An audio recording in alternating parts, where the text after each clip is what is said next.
I'm an alpha, yet I was forcibly loved by a possessive, obsessive alpha. He's utterly infatuated with me. When he found out that I got drunk and spent the night at a stranger Omega's house, he locked me up. I pretended to comply, and he immediately pressed his lips against the hollow of my neck, speaking slowly. I checked, even alpha to alpha marking is possible, and also, an alpha can give birth. That night, I seized his wrists, bit down hard on his glands, and pinned him beneath me. 01. On the 10th day of being confined, my master seemed on the verge of losing control. On the wall, the clock had stopped exactly at 12, and outside the door, footsteps approached from a distance. A few seconds later, the door swung open, and an overwhelming wave of his pheromones poured in through the crack, invading the room like it wanted to consume me entirely. As he drew closer, James's scent completely surrounded me. Under his influence, my glands tingled painfully, but in this state, I couldn't act recklessly. I had to stay submissive, letting his pheromones coat my body.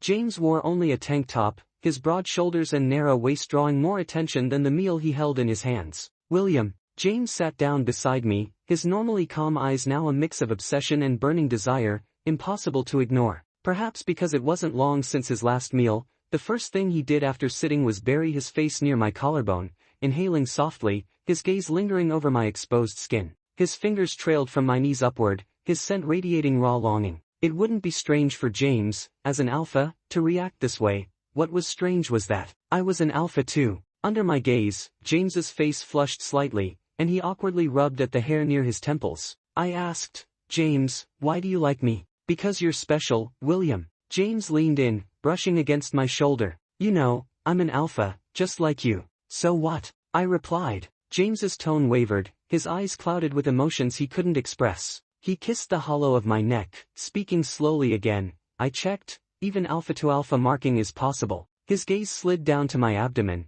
and he finished the sentence he had left hanging, and an alpha can give birth to. 02. The whole thing probably started because I accepted that Omega's invitation and, drunk on his birthday night, stayed at his house. The next morning, dozens of missed calls from James flooded my messages. I said goodbye to that Omega and hurried to find James, hoping to explain and prevent him from doing anything drastic. Passing through a narrow alley, someone covered my mouth and nose with a white cloth, and after that, things became blurry in my memory. I only remember waking up to find James locking me to the bed, his face streaked with tears, shouting hoarsely about my relationship with that Omega. Without waiting for my response, James gradually fell silent, replaced by an eerie calm. He left the room and didn't return until midnight. Whatever he did during the day, he never mentioned. But there was no need for him to say anything. I soon saw the answer on TV. That Omega had fallen nearly 5 meters from an old, neglected fence in the scenic area. But I wasn't concerned about the Omega's health. James's breathing grew more chaotic, his palm pressing and kneading my abdomen.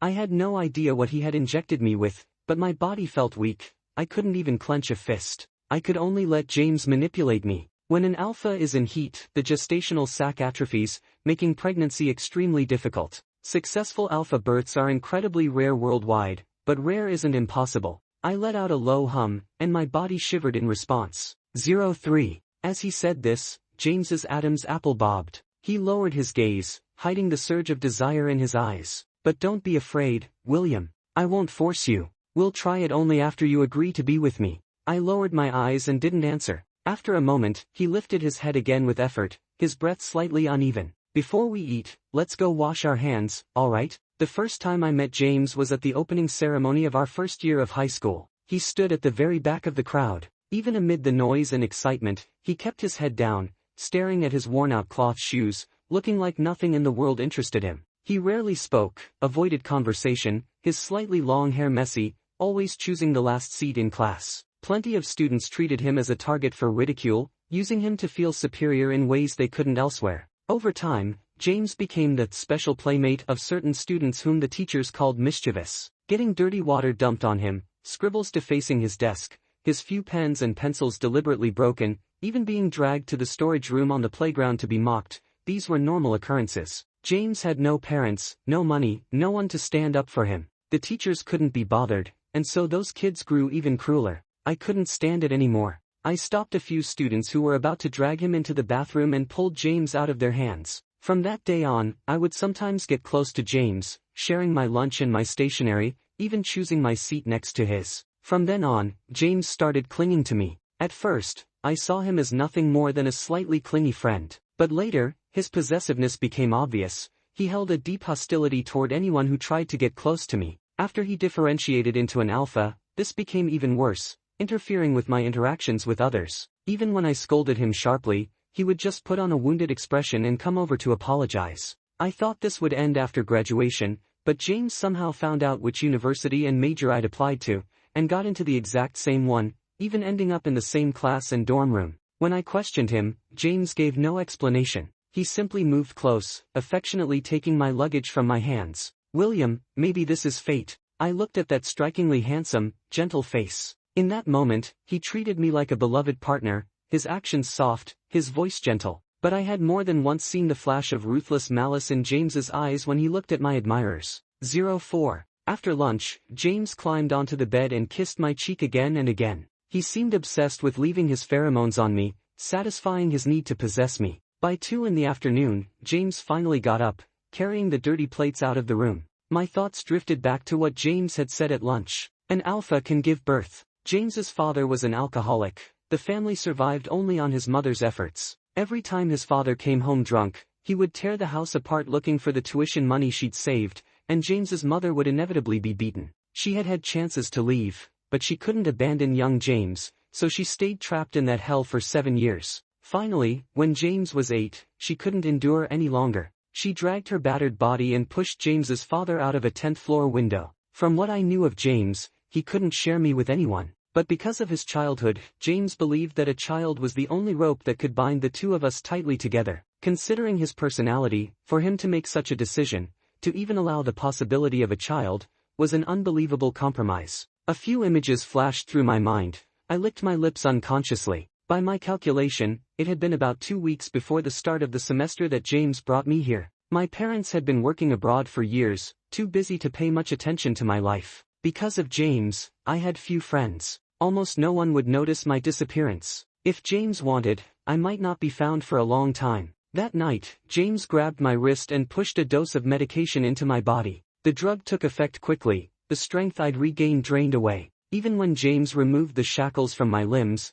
I didn't have the energy to run. James was about my height, not bulky, more lean muscle than mass, but he was strong. Sliding an arm under my waist, he easily lifted me up. He carried me into the bathroom, gently unbuttoning my clothes as though handling something precious. My chin rested on his shoulder. At this distance, I could clearly smell his pheromones growing thicker with every heavy breath against my ear. Pheromones between alphas repel each other. Immersed in James's scent, my whole body ached. A subtle, itching sting ran down my spine. James lowered me into the bathtub and held me from behind, washing me carefully. He liked me in this weakened state, able to rely only on him. In this unguarded closeness, he became cloyingly tender. He could amuse himself for a long time even with just one of my fingers. After days of having no privacy together, James knew my body intimately. But as James learned my body, I learned his too. 05. When he was finished, James dried the water off my skin and kissed the corner of my mouth. I closed my eyes. When I opened them again, the room was still dim.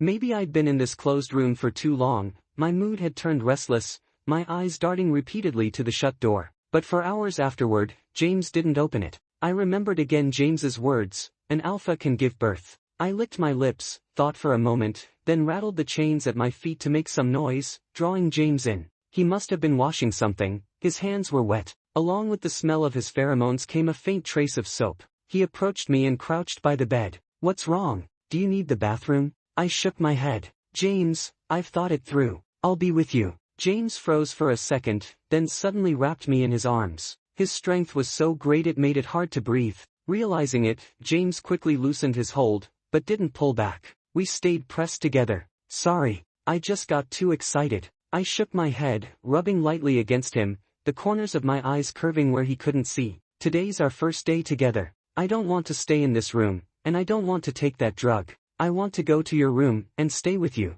06. James didn't reject my request. Right then, the sheer joy had clearly gone to his head. He gathered up every sharp object that could be used as a weapon, sealed the doors and windows tightly, and only then unlocked my shackles to let me step out of the room. The living room was bright. Over dinner, James even spoke more than usual. Most of it was idle, meaningless chatter, but it was obvious his mood was good. When we finally stood together in front of the same bed, James grew noticeably nervous. He tried to hide it, but the deep red tips of his ears betrayed him. I took my pajamas and went into the bathroom. When the frosted glass door clicked shut, a shadow paced outside twice before settling down right by the doorframe. I undressed. As I stepped into the shower stall, my eyes flicked, just for a second, to the pinhole camera hidden in the potted plant. Then I looked away and turned on the water. By the time I came out, James had just returned from the hallway. He'd changed clothes, a fine sheen of sweat still lingering on his forehead. Why bother changing? You're going to take them off again in a minute. James's eyes darkened. The instant he saw me undo my bathrobe, he kissed me roughly. His lips pressed hard, the heat in his eyes unhidden. He caught my restless hand against his chest and pulled it to himself. William, I'll take care of you. You're first in my heart. No one else, no past feeling, will ever surpass my love for you. Hearing his words, I turned my hand to grip his back, a soft laugh slipping from my lips. All right, 07. After half an hour of touching, James's expression had grown hazy. Even his pheromones had turned rich and sticky, no longer aggressive, twining with mine in pure need. In that moment, even the sting at our glands felt like an extreme kind of thrill to two impatient alphas. James was enjoying my initiative, until I bound his wrists with the sash from my robe and pinned him hard to the bed. Only then did he realize something was off. I rubbed his neck, looking down at him from above. After locking me up this long, did you forget I'm an alpha too? That day, if I hadn't been caught off guard and drugged, you might not have been able to bring me back here at all. James's eyes darkened.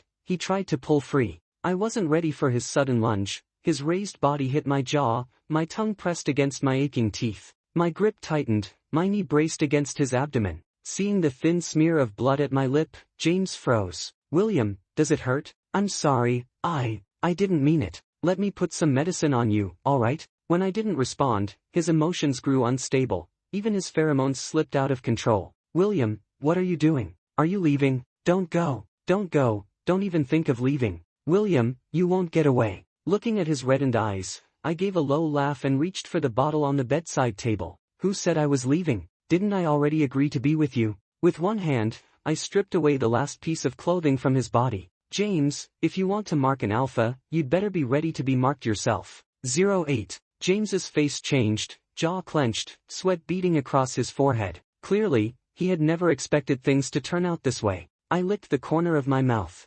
James's eyes snapped open. Why are you so good at this? Who else have you been with? At his reaction, I couldn't help but laugh, my palms smoothing his tense waist and stomach. Only you. I wasn't lying. I'd never dated an omega, alpha, or beta, but I had searched and studied more than once about the techniques between alphas. Seeing his doubt linger, I added slowly, I swear on myself. Feeling him gradually relax, I finally moved in earnest. James's expression was a mix of panic and confusion. I bent down, looking into those wet eyes, speaking each word clearly, I'm yours now. His cheeks flushed red, but he always bit down hard, preferring tears to letting out a single sound. I reached out, pinched his chin. James hesitated, but in the end he couldn't bring himself to bite. Satisfied, I pressed my lips to his gland. I've read about marking between alphas too. It's not permanent, but if the injection reaches a certain level, it can work just like with an omega. As soon as I said it, I bit down hard on James's gland. His whole body went rigid. The influx of a foreign alpha's pheromones made him instinctively resist. Even so, he couldn't stop himself from being completely overtaken by it. At last, James lost all resistance, lying obediently on the bed. 09. James was gone the next morning, after our first night together. Except for the longer chain now fastened to my ankle, I was free to move around. James had stopped injecting me with drugs. I walked the house, checking every room carefully. James wasn't there. Only the cameras tracking my movements remained. He used to hide in corners too, back when people bullied him, like a frightened puppy, protecting his hurt self in secret places. But since we'd met, he had wanted nothing more than to stay beside me every moment. He never disappeared like this. This time, maybe I'd gone too far, and scared him. I stayed in the house for days. Aside from the fresh meals appearing in the dining room when I woke up, which proved James had been there, I never saw him. Since I'd gotten to know James, he had never been away from me for so long. This was the first time. The word escape flashed through my mind. I put down the novel I'd been using to kill time and looked at the chain fixed to the wall. If James wanted to hide, he was hard to find. To make him show himself, I'd need to dangle some bait. 10. Even with cooking oil as lubrication, my ankle still inevitably got chafed by the shackle. After leaving that place, I bought a spare phone, inserted a SIM card, and logged into my account. On social media, apart from a message from that little Omega hoping I could visit, there was nothing but endless ads. Looking at James's number, I didn't dial it. Instead, I went back to my own business. It happened to be the day before the new term started. Without wasting time, I took my luggage and returned to school. There were plenty of people on campus. After putting away my things, I went to the office to sign in for the orientation. Walking out of that room, I could clearly feel a faint but persistent gaze on me. But when I looked around, there were only unfamiliar faces, nothing else. On orientation day, the entrance was packed. Maybe because of my looks and calm attitude, the line at my registration desk grew very long. They shyly tried to make small talk, probing for my relationship status. The closer they got, the stronger that feeling of being watched became, as if turning around would reveal James's cold, intimidating face. At noon, someone came to take over my shift. On my way to the cafeteria, several Omegas came up to me. Sweet, cloying pheromones surrounded me instantly. Their cheeks were pink, and one of them stammered, "Senior, do you remember me? I'm the freshman who just registered at your desk." Her voice grew quieter until someone nudged her from behind. Then she went on.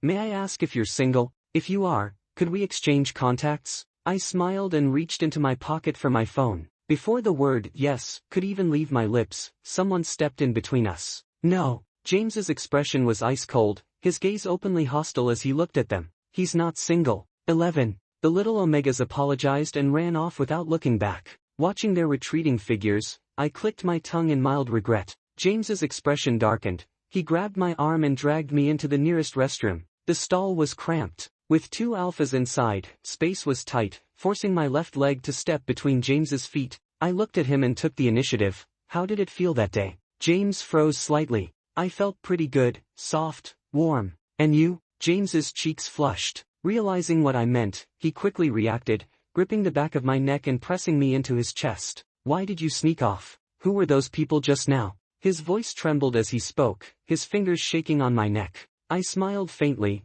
prying his fingers off one by one. "Weren't you the one who didn't come back? You gave me the chance." I stepped back, putting distance between us, avoiding contact with him as much as possible. "I agreed to be with you, but I don't like being left alone in an empty house without a word. I think I still need to reconsider our relationship." 12. James's breathing hitched. In that moment of distraction, I had already unlocked the door. He hurried after me, grabbing my wrist, but the cold detachment in my eyes made him falter. I pulled my hand free and rubbed the spot he'd held right in front of him. "I'm leaving." True to form, James didn't disappear this time. He trailed after me almost constantly, as he always did. A few new students who tried to approach me were scared off by James's stare, but whenever I turned my head, he quickly put back on that mild, harmless look. "What's wrong? Tired?" James edged closer, tentatively brushing his pinky against the side of my hand. Seeing his cautiousness, his constant watchfulness toward others, all I could think about was his flushed, trembling face from that night. What should I do to him next time? As I was mulling it over, someone sat down in the empty seat beside me. The pheromones spilling from him made me cover my nose reflexively. "Hello, you're William, right?" Noah, the vice president of the student council, was a notorious social butterfly and known for his looks-first approach. If someone was attractive, even another alpha, he'd still go after them. Before today, I had zero interaction with him. Maybe the orientation made him notice something, otherwise Noah wouldn't have left his circle of Omegas to come over. His eyes flicked between me and James, and he clearly sensed the undisguised hostility in James's gaze. Instead of backing off, he casually slung an arm over my shoulder. "You're not in the student council, right? I've never seen you before." Seeing I didn't resist, James pressed his lips together, his hand at his side slowly clenching. "Interested in joining? With your looks, I'd give you a completely different deal than anyone else." When he said that, Noah lowered his voice deliberately, an ambiguous undertone in his words. Out of the corner of my eye, I saw James's face turn stormy, veins bulging on his forearm as if he were about to hit Noah any second. I glanced once and then looked away. "Sure, can you show me the activity room? I heard the student council just had it renovated." "Of course, I'll take you." I patted James on the shoulder. As I stood up, he grabbed the edge of my shirt, putting on a pitiful expression. "William, it's about to rain. Don't go, okay?" I didn't answer, just tossed back, "You go back first." Stepping out of the classroom, James's figure quickly vanished behind layers of walls. Noah looked smug as he led the way, inching closer to me. "That guy's an alpha, right? Your friend?" His pheromones are as scary as he is. He might even have some mental issues. Best to keep your distance. Do you have a partner? If not, why not consider me? Even though I'm an alpha like you, I promise it'll feel even better than being with an omega. As he said it, he reached to drape his arm over my shoulder. I stepped back, dodging his move. Noah's hand found only air. Awkward, he pulled it back. What's wrong? I glanced at my watch, then at the darkening sky, and gave him a small smile. Actually, I don't feel so interested anymore. Sorry for troubling you to bring me all this way. Go back soon. Don't walk alone at night. 13. James didn't return to the dorm. I waited until 8 o'clock. The drizzle outside had turned into a steady rain. The chat box in my hand still showed no response. The last message was from an hour ago. I got out of bed, grabbed an umbrella, and headed toward the back hill of the school. There was a newly built park there. During the day, many students would stroll here, but now, it was deserted. Guided by memory, I reached a steep slope halfway up the hill. It was quite dangerous. Recently, a student had slipped and fallen there. At the bottom, Noah was stuck in the mud. Hearing the footsteps above, he looked up immediately, hoarse and calling out as if he had seen a savior. William, is that you? Help me. I twisted my ankle, and I think my leg's broken too. Pulling Noah up from the slope took me a long time. From the moment he grabbed me, he wouldn't stop cursing. Damn it. When I catch that little brat who led me here, he's finished. I shook my hand in disgust, crouched beside him, and checked his injury. Did you see who it was? Noah paused, flustered. He was dressed all in black, face covered, didn't even smell his pheromones. A small smile played at my lips. James always acted meticulously, efficiently, leaving no trace behind. Reliable, if infuriating in his possessiveness. However, I have a feeling it was the alpha who was beside you earlier today. James, right? I squinted, the corner of my mouth dropping slightly. Do you have any proof? Noah choked. What does it matter? Doesn't everyone already think he's strange? He said confidently. I have ways to make life difficult for him at school. And, I hear he constantly clings to you. You must be annoyed, right? What do you plan to give me if I help you get rid of this big problem? I smiled and stood, stepping on the injury I had just checked. Noah's scream of pain was muffled by the rain. You're insane, William. I ignored him, letting him curse and pound uselessly, while I scrolled through screenshots in our group chat. In a group of dozens, Noah would post private videos every few days to show off his conquests. One leaked post could destroy his carefully maintained image and even bring legal trouble. He tried to grab my phone, but I easily dodged and kicked his chest for good measure. Noah's face turned pale, unable to curse anymore. Where did you get this? What do you want? I stepped closer, flicking my rain-soaked hand across his face. Don't touch people you shouldn't. I have more than one way to deal with people like you. 14. On the way back, James found me. He was drenched from the rain. One shoe was missing, and it was clear he had been searching in the downpour for some time. Seeing me, he ran up immediately and wrapped me tightly in his arms. Even in the rain, his strong pheromones didn't fade at all. Pressed against me, they clung with a possessive intensity. He held me, unwilling to let go, his strength so firm it felt like he could crush me into himself. Where did you go? Why didn't you answer your phone? It's dangerous out in this rain, you. His voice cut off abruptly. His face buried deep in my neck, inhaling that unfamiliar pheromone. You went to see Noah? James's gaze darkened, cruel, and his pheromones surged violently. I didn't try to hide anything. He fell down the slope. You went there on purpose to help him? James's voice was icy, sending chills down my spine. Why? You thinking about him? Going along with him? Don't you know he's a terrible person? James lifted his head, calm in appearance, but each word he spoke made my spine shiver. William, trust me, he'll only cause you trouble. Don't worry, I'll deal with him. By then, James's face went pale, his gaze slowly dropping to my ankle. I noticed his thought immediately and pressed my hand on his head before he could fully lose control, running my fingers through his wet hair. After a few rounds, James gradually calmed down, his lips brushing against my earlobe, murmuring, please, don't like him, William, please, don't leave me. William, his voice hoarse with tears, helplessly buried in my shoulder. I sighed, pulling him fully into my arms, carrying him to a sheltered corner. James was soaked, cold to the touch. Aren't you cold? Come back and take a shower with me. He didn't seem to hear me, entirely focused on the previous sigh. Why sigh? He circled my waist nervously. Did I annoy you? No. I shook my head. So, next time you try to run away, what will you do? James looked confused. I mean, let him take your place next to me. James's expression shifted instantly, wrapping me in a viciously possessive hold. No, no one but me. If you fall for someone else, I'll kill him. William, I swear I will. James's emotions surged, taking a long time to calm. He clung to me, his hoarse voice trembling with sobs. I'm sorry. I shouldn't have left you alone. I was wrong, William. Don't leave me, please. I held James close, lowering my head. All right. 15. When you spend a long time with someone, they begin to take all your kindness for granted. Like my mother, her world revolved entirely around my father. Every action she took was for him. The result, of course, was betrayal, abandonment. Years of hard work and sacrifice couldn't keep him.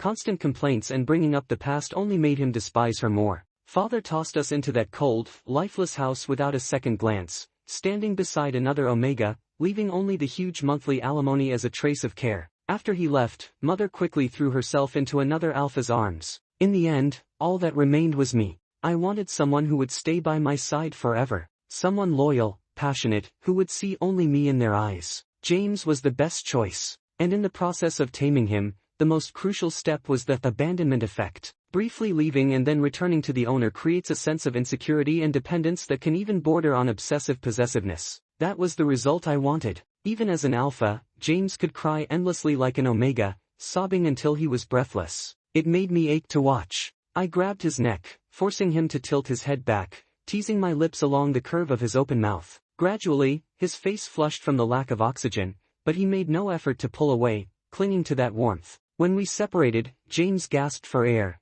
and as soon as he caught his breath, he tilted his head back, seeking a kiss. This time I only touched lightly, then pulled away again. James's breathing was heavy, his Adam's apple rolling as he followed my movements, desperate to keep the contact. I blocked him with a finger, and only then did he meet my eyes, pleading, "We can't do this here, how about we spend the night out?" 16. In the bathroom, our pheromones mingled as James's hands began to wander after washing off the mud. Several tests, searching for a weakness to exploit. Even after the previous experience, he was still uncertain of his role, thinking he was the one on top. Amusing and endearing. He trapped me in his arms, pressing against me in sensitive places. Seeing that I didn't resist, he bit down on my gland in the process. Pheromones surged, filling my senses, pain and pleasure blending into a low, husky moan. When James released me, I grabbed his hand that had drifted downward, pulling it to my mouth. Soon, James gave in completely. The moment he let go, I lifted him entirely into my arms. I kissed his forehead, and while he was still dazed and distracted, I slid a ring onto his ring finger. It fit perfectly, snug at the base of his finger. I kissed every feature of his face again and again, finally whispering silently, "It's mine, only mine." Extra. James lacked a sense of security. Even after confirming our relationship, he behaved like a vigilant wolf, staying close at all times. When he looked at me, it was intense and passionate. When he looked at anyone else, cold and distant. Daytime James hardly resembled the sweet, playful version at night. Thinking of the nighttime memories made it hard to contain myself. At lunch, I went to the cafeteria with James. Sitting beside me, he hooked his leg under mine deliberately when he sensed curious gazes. I raised an eyebrow, eyes narrowing. "What, last night wasn't enough?" James didn't speak, just stared at me, his teeth lightly grinding. The subtle sound of his chewing sent shivers down my spine, almost making me want to flip him onto the table. After a long while, he finally looked away and, asserting his claim, took my hand, holding it tightly. Then, almost casually, he murmured, "I'm an alpha too. You won't always be on top." "Of course," I replied, a sly glint in my eye. "I can be on the bottom too, let's try it tonight."